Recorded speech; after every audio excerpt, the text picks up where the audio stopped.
I'm now happy to introduce Gibran Caroline Boyce.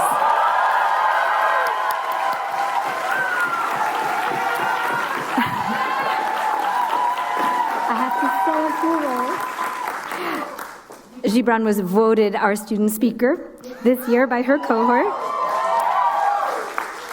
She is a Trinidadian-American journalist from Long Island. And now, today, she covers Washington and the world. Her reporting and photos have appeared in The Guardian, in El País, and on New York One. Boyce interned at CNN and will graduate with a master's in journalism focusing on international reporting and broadcast. She holds a BA in international studies from Boston College. Welcome, Gibran.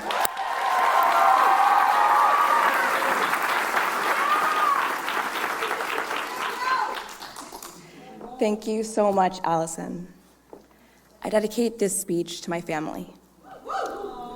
My dad, Elliot, my sister, Karina, my brother, Jared, but especially my mom. I was named after the poet Khalil Gibran. My bylines always include my middle name, Caroline. And it's because every byline echoes the women who taught me to find my voice. My first writing coach, the most fearless person and greatest storyteller I've ever known, my mom, Caroline.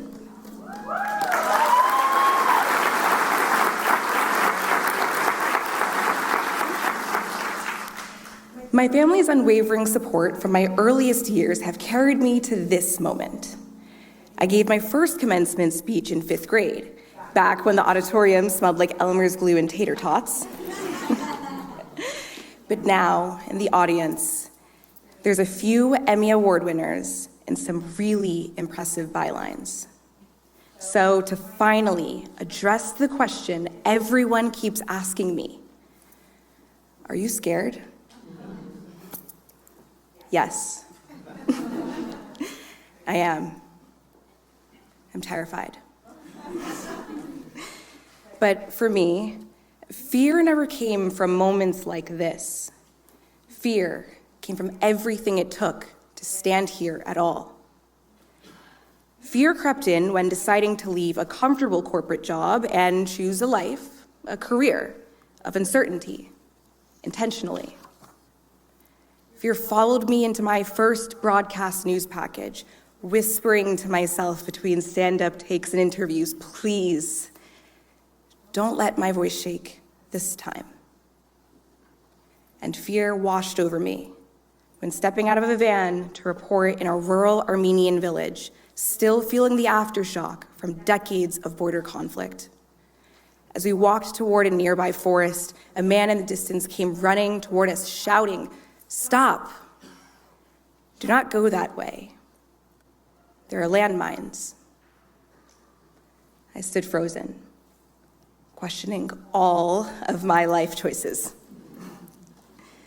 The villager who warned us told us about his life living among the landmines, a story echoed by nearly every person we spoke to that day. Generations of loss and grief were there, but so was profound resilience and optimism. And sitting there with them in their homes, just listening, I felt more called than ever before to do this work. I began to understand. Courage is not the absence of fear. Courage is staying long enough to hear the story anyway. And yet,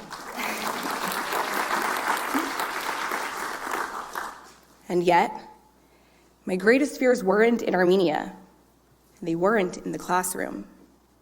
And speaking to each of you during one world-altering event after another, I realized the biggest fears I carry, we all seem to share.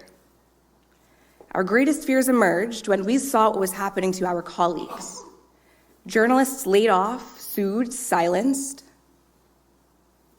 doxxed, exiled, imprisoned, killed.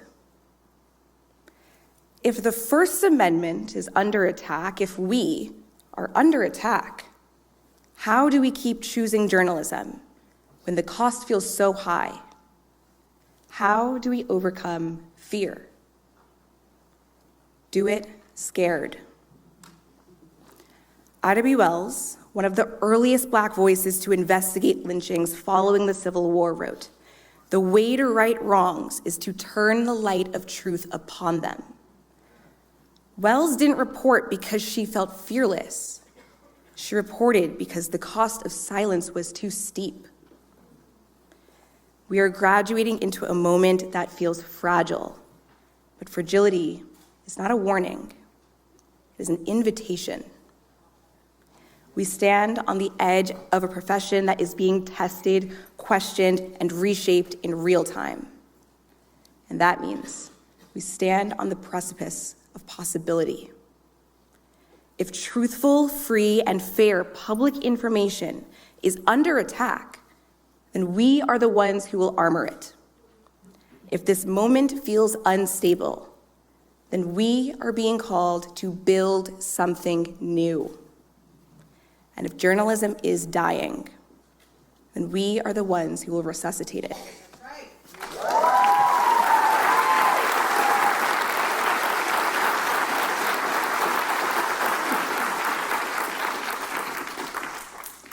This past summer, we took everything that we learned in classrooms and set out into the world.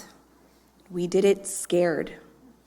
Today, we will choose to do it again. Our courage comes from knowing that we do not walk this path alone, that we have and we must continue to lean on each other.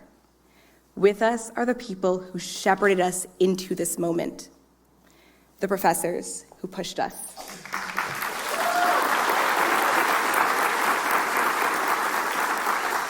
The classmates who edited next to us at 2 a.m.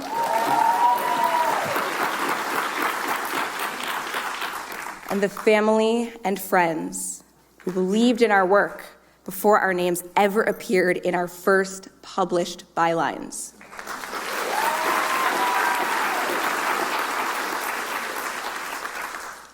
If I leave you with anything today, it's this: protect your why.